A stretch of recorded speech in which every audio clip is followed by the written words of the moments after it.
Good morning. आज हम इस वीडियो लेक्चर में भारत की जो मिट्टियाँ हैं उनकी समस्याओं के बारे में बात करेंगे।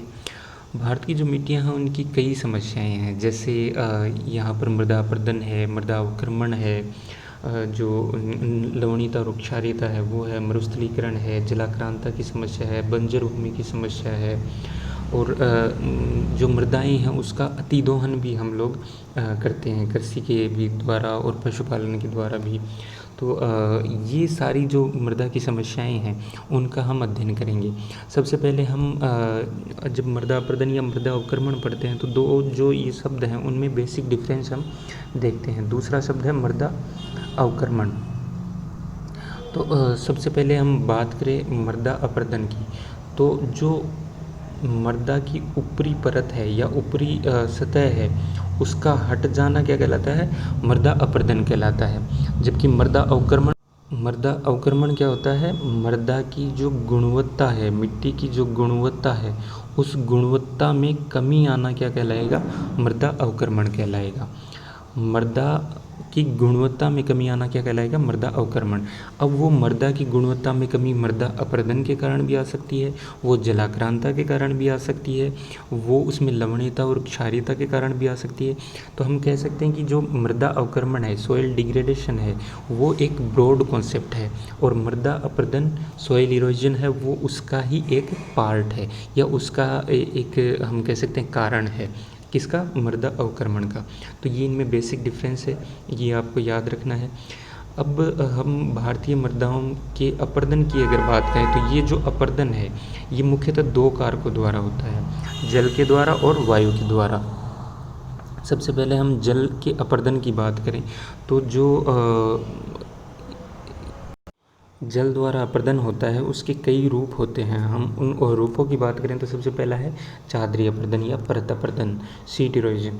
ये क्या होता है कि जब कोई भी सतह होती है उस पर जल का बहाव होता है तो वो उस पूरी सतह का जो ऊपरी भाग है उसको बहा ले जाता है, यानी कि मिट्टी का जो ऊपरी भाग है उसको बहा ले जाता है जल। तो वो वैसा अपरदन क्या कहलाएगा? चादरी अपरदन कहलाएगा। अब इसमें कई बार क्या होता है कि जो ढलान वाले भाग होते हैं, ऐसे ढाल वाले भाग होते हैं, उसमें जब जल नीचे उतरता है तो वो पतली पतली नालियाँ सी बना लेता है, बहुत पतली पतली। हम कह सकते हैं कि हमारी अंगुलियों जैसी वो नालियाँ हैं वो बना लेता है। वैसा जब अपरदन होता है मिट्टी का तो वो क्या कहलाता है? रील अपरदन कहलाता है। इसे अंगुलाकार अपरदन भी हम कहते हैं। और फिर कालांतर में क्या होता है कि ये जो पतली पतली नालियाँ बनाई थी यही चौड़ी नालियाँ या गलियों के रूप में बन जाती हैं। अब जो नदियों वाले भाग हैं वहाँ पर देखेंगे तो गहरी गहरी खाइयाँ बन जाती हैं, नालियाँ बन जाती हैं। तो वो वैसा अपरदन का रूप है वो क्या कहलाएगा? गली अपरदन कहलाएगा। इसके बाद ये तो मेन किसके द्वारा है? जो बहता हुआ जल है या फिर हम कह सकते हैं नदियों के द्वारा है, वो अपरदन है। अब जो समुद्री भाग है, जो समुद्र तटीय भाग हैं, वहाँ पर समुद्र से जो लहरें आती हैं उन लहरों के द्वारा भी जो तटीय भाग हैं वहाँ पर अपरदन होता है। उस अपरदन को क्या कहेंगे? समुद्री अपरदन कहेंगे। और जो हिम नदियाँ या जो ग्लेशियर्स हैं वो जब आगे की ओर चलते हैं तो वो भी अपने रास्ते में आने वाली मिट्टियों का क्या अपरदन करते हैं, उसे क्या कहेंगे? हिमानी अपरदन कहेंगे। तो ये जो जल के द्वारा अपरदन के मुख्य रूप थे वो हैं। अब वायु के द्वारा इन जल के द्वारा अपरदन की जो भारत में विस्तार की अगर हम बात करें तो ये जो बहते हुए जल द्वारा अपरदन है ये मेनली किन भागों में पाया जाता है?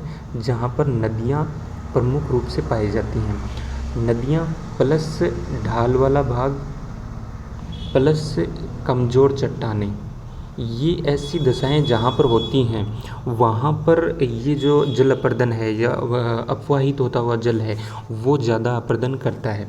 तो इसमें सबसे प्रमुख है वो तो है चंबल नदी का जो क्षेत्र है, चंबल और उसकी सहायक नदियों का क्षेत्र है, जो राजस्थान में भी उसका कुछ पार्ट है, कुछ पार्ट उत्तर प्रदेश में, कुछ पार्ट मध्य प्रदेश में है। तो ये वाला पूरा जो भाग है वो इस जल अपरदन के द्वारा बहुत ज़्यादा प्रभावित है। और यहाँ पर इस जल अपरदन के द्वारा जो उबड़ खाबड़ स्थलाकृति का निर्माण हुआ है उसे क्या कहते हैं? उत्खात भूमि। उसे क्या कहते हैं? उत्खात भूमि, बैडलैंड टोपोग्राफी। क्या कहेंगे? Badland topography. तो ये उत्खात भूमि है वो यहाँ की विशेषता है। तो ये आपको एक जो जल अपर्दन द्वारा प्रभावित क्षेत्र है उसका याद रखना है। दूसरा जो क्षेत्र है वो कौन सा है? आपने जब अपवाह प्रणाली पढ़ी थी तब एक शब्द पढ़ा था चोस। जो पंजाब का मैदान वाला भाग है वहाँ शिवालिक से कुछ छोटी छोटी नदियाँ उतर के आती हैं और वो नदियाँ वहाँ पर बहुत गहरा वो बहुत ज़्यादा अपर्दन करती हैं। और वो खासकर किस ज़िले में करती हैं? पंजाब के एक होशियारपुर ज़िला है, उस होशियारपुर ज़िले में ऐसी नदियां हैं वो काफ़ी मात्रा में अपर्दन करती हैं। तो इन नदियों को क्या कहते हैं? चोस कहते हैं। तो जो पंजाब का शिवालिका की तलहटी में स्थित मैदानी भाग है वहाँ भी ये नदी द्वारा या जल अपर्दन है वो बहुत ज़्यादा देखने को मिलता है। इसके अलावा गंगा नदी का जो क्षेत्र है उसमें जो बिहार में गंडक है, कोसी नदियाँ हैं, पश्चिम बंगाल में जैसे दामोदर नदी है, ये नदियाँ हैं वो काफ़ी मात्रा में अपर्दन का काम करती हैं। वैसे ही तमिलनाडु है उसमें कुछ नदियां हैं वो जलापर्दन करती हैं। तो यानी कि जो नदियों वाले भाग हैं उनके आसपास जलापर्दन की समस्या है वो रहती है। समुद्री अपर्दन है ये तटीय भागों में होगा, हिमालयी अपर्दन है ये हिमालय भाग में होगा क्योंकि ग्लेशियर्स वहीं पाए जाते हैं। अब हम बात करते हैं वायु द्वारा अपर्दन की। तो वायु द्वारा अपर्दन मुख्यतः किन भागों में पाया जाता है? जो शुष्क हों प्लस जो रेतीले हों और प्लस जहाँ पर वनस्पति की क्या हो? कमी हो। तो वैसे भाग में वायु है वो इन रेतीले कणों को उड़ाकर ले जाती है और वो ऊपरी सतह को हटा देती है, तो वो मृदा अपर्दन को अंजाम देती है। अब ऐसी दशाएं मुख्यतः कहाँ पर पाई जाती हैं? हम जानते हैं कि ये दशाएं मुख्यतः राजस्थान से सटे हुए गुजरात के भागों में और पंजाब और हरियाणा के भागों में जहाँ पर जो शुष्क मैदान है वो मिलता है वहाँ पर ये वायु अपर्दन है वो प्रभावी भूमिका में रहता है। तो ये तो जल और वायु द्वारा अपर्दन की बात थी। इसके बाद कुछ मानव द्वारा जनित कारण भी हैं जिनके द्वारा मृदा अपर्दन है उनको बढ़ावा मिलता है और मृदा अपर्दन होता है। उनमें सबसे पहला है वनोन्मूलन। हम जानते हैं कि औद्योगिकरण हो चाहे नगरीकरण हो चाहे अन्य विकास की गतिविधियाँ हों, खनिज संसाधनों का दोहन हो, इन सब के लिए जो वन हैं उनको बहुत अधिक मात्रा में काटा जाता है। और वनों की विशेषता क्या होती है कि जो पौधे जो वृक्ष होते हैं, जो पेड़ पौधे होते हैं वो एक तो मिट्टी को बांध के रखते हैं और दूसरा वो जो जल है उसके प्रवाह की जो गति है उसको क्या कर देते हैं? कम कर देते हैं। इन दोनों कारणों से वो मृदा अपर्दन को एक तरह से रोकने का काम करते हैं वन। जब वनों की कटाई कर ली जाती है तो क्या होगा? वहाँ पर मृदा अपर्दन की जो गतिविधियाँ हैं, मृदा अपर्दन की जो प्रक्रिया है वो ज़्यादा तीव्र हो जाती है। तो ये वनोन्मूलन है वो मानव द्वारा निर्मित है और ये मृदा अपर्दन को काफ़ी मात्रा में बढ़ा देता है। तो ये पहला कारण है। इसके बाद हम दूसरा देखते हैं अतिचारण, ओवरग्रेजिंग। हम जानते हैं कि जो पशु हैं उनको जब चराया जाता है तो उनके खुर और उनके जो वो जब खाते हैं छोटे छोटे पेड़ पौधों को या घास फूस को तो वो उस वहाँ की मृदा का अपर्दन कर देते हैं। जब पशु घास को खा लेते हैं तो घास है वो क्या करती है? उस मृदा को जोड़ के रखती है तो वो मृदा अपर्दन को रोकती है और जब वो वहाँ से ख़त्म हो जाती है तो मृदा अपर्दन की दशाएँ हैं वो वहाँ पर ज़्यादा हो जाती हैं। तो ऐसी जो स्थिति है वो ज़्यादातर कहाँ पाई जाएगी? जो मरुस्थलीय इलाके हैं जहाँ पर घास है वो ज़्यादा पाई जाती है। तो ये राजस्थान वाला भाग है या फिर हिमालय का भाग जहाँ पर चलवा जो मौसमी प्रवास करते हैं ना, जो पशुचारण करते हैं वो लोग, जैसे जो गुज्जर और बकरवाल जातियाँ हैं वहाँ की, वो ये चलवासी पशुचारण करते हैं। तो वो वहाँ ये समस्या है वो हमें देखने को मिलती है। फिर अगला है कृषि की गलत पद्धतियाँ। अब हम जो कृषि करते हैं उसमें भी कुछ ऐसी पद्धतियाँ हैं कि वो मृदा अपर्दन को बढ़ावा देती हैं। जैसे लगातार एक भूमि पर एक ही फसल पैदा अगर हम करते रहें, मान लो हम एक भूमि है और एक भूमि पर लगातार चावल ही चावल पैदा कर रहे हैं, तो हर जो फसल होती है उसकी कुछ विशेषताएं होती हैं और वो कुछ खनिज, केवल कुछ खनिज हैं वो उससे मृदा से लेती है। तो अगर लंबे समय तक एक ही फसल को बोते रहेंगे तो वो वहाँ की मृदा में उस खनिज की मात्रा क्या कर देगी, कम कर देगी, और वहाँ की जो मिट्टी है उसका जो खनिज संतुलन है वो बिगड़ जाएगा, और वो बिगड़ने के परिणाम स्वरूप क्या होगा, वहाँ पर मृदा अपरदन को बढ़ावा मिल जाएगा। ऐसे ही एक आपने पढ़ा होगा स्थानांतरित कृषि। तो स्थानांतरित कृषि क्या होती है, कई बार जो जनजातियां हैं वो क्या करती हैं, किसी वन के एक भाग को साफ कर लेती हैं, वहाँ उसको वनों को काट कर वो क्या करती हैं, उनको जला देती हैं, और जो राख वगैरह मिलती है वो वहाँ उस मिट्टी में वो डाल देते हैं। 2-3 साल तक वहाँ पर वो खेती करते हैं। बाद में जब वहाँ की उर्वरता कम होने लग जाती है तो वो नई जगह क्या करते हैं, वनों को काटते हैं। तो ऐसे बार बार वनों को काटने से और अलग जगह वनों को काटने से क्या होता है कि मृदा अपरदन ज़्यादा होने लग जाता है। तो स्थानांतरित जो कृषि है वो भी मृदा अपरदन को बढ़ावा देती है।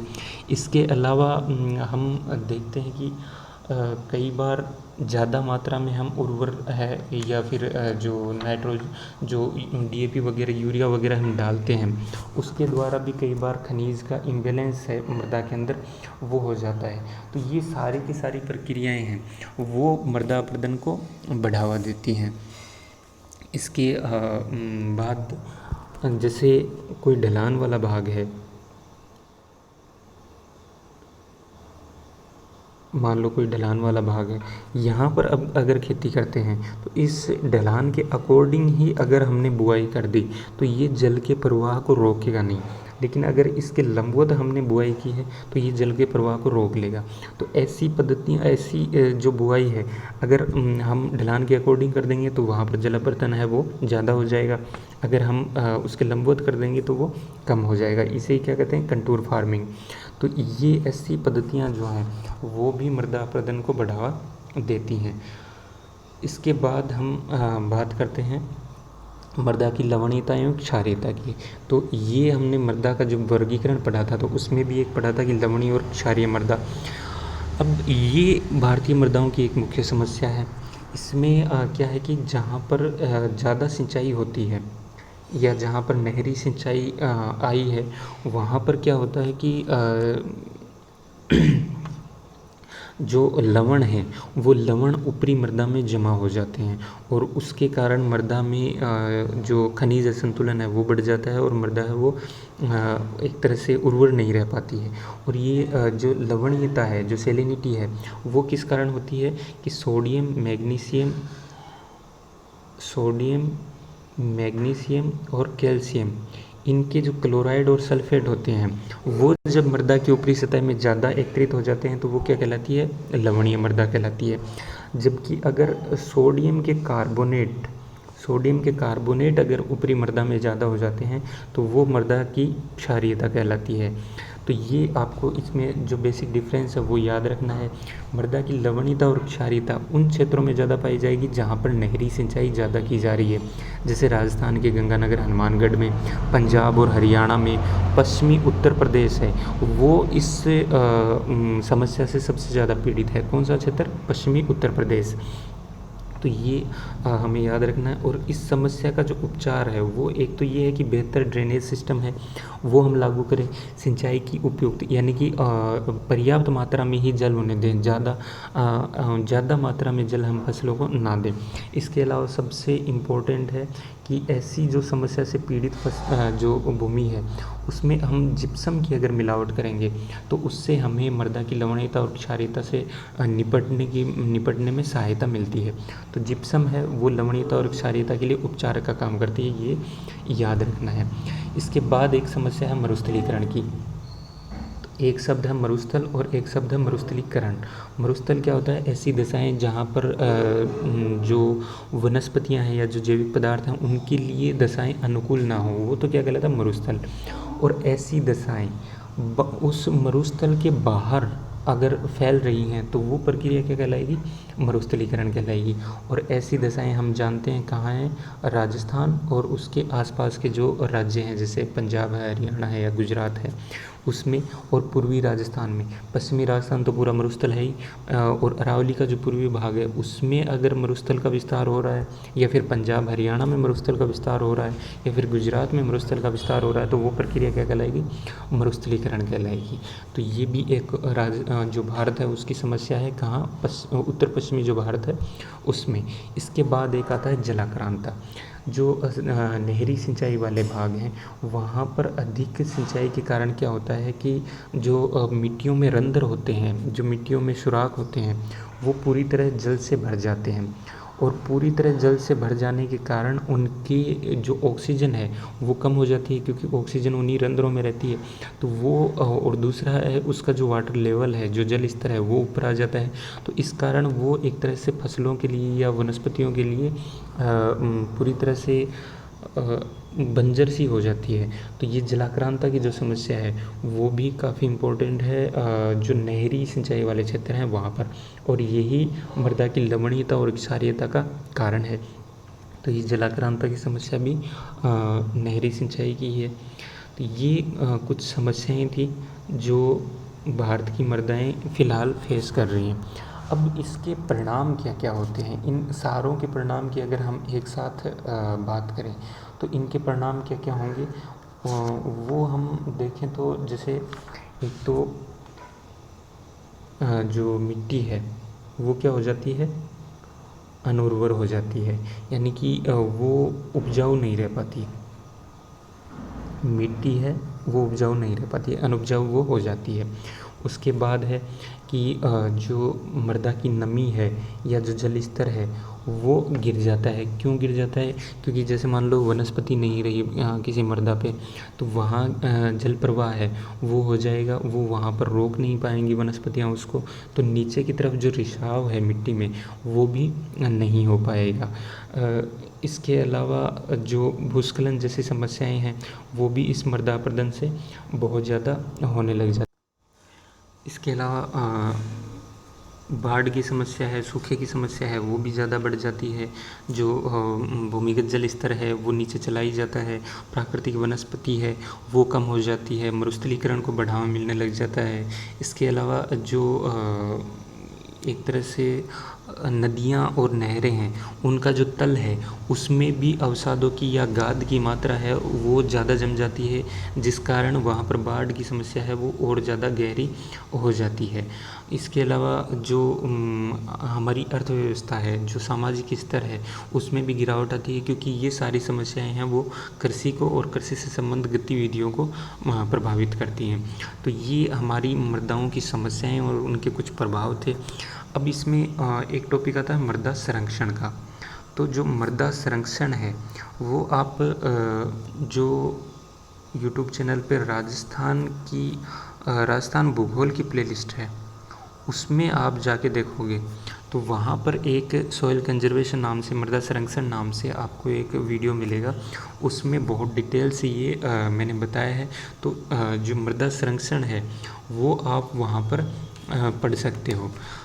ये वहाँ पे देख लेना आप। अब कुछ सवाल हैं वो मैं यहाँ आपको बताता हूँ, आप उनको लिख लीजिएगा या फिर कमेंट में लिख सकते हैं। एक तो चोस क्या है, ये अभी भी आपने पढ़ा, और पहले का जो नदियों का वीडियो हमने किया था उसमें भी आपने देखा था कि चोस क्या होती हैं। एक फसल चक्रण क्या होता है, फसल चक्रण क्या होता है। एक है कंटूर फार्मिंग, समोच्च रेखीय खेती क्या होती है, समोच्च रेखीय खेती क्या होती है। फिर ये 3 क्वेश्चन हैं। चौथा क्वेश्चन आपके लिए है कि जो लवणीयता और क्षारीयता है उसकी समस्या के समाधान के लिए हमें मिट्टी में कौन सा तत्व है या कौन सा जो एलिमेंट है वो मिलाना चाहिए, ये आपको बताना है। इसके बाद आपको बताना है कि मरुस्थलीकरण है वो क्या होता है। तो ये 5 क्वेश्चन हैं। आप या तो 2-2 नंबर में आ सकते हैं, तो या तो आप अपनी कॉपी में लिख लीजिए या फिर आप कमेंट में लिख सकते हैं। तो ये आपकी जो भारत की मिट्टियाँ हैं, उनकी समस्याएं हैं, उनका संरक्षण है, वो कंप्लीट होता है।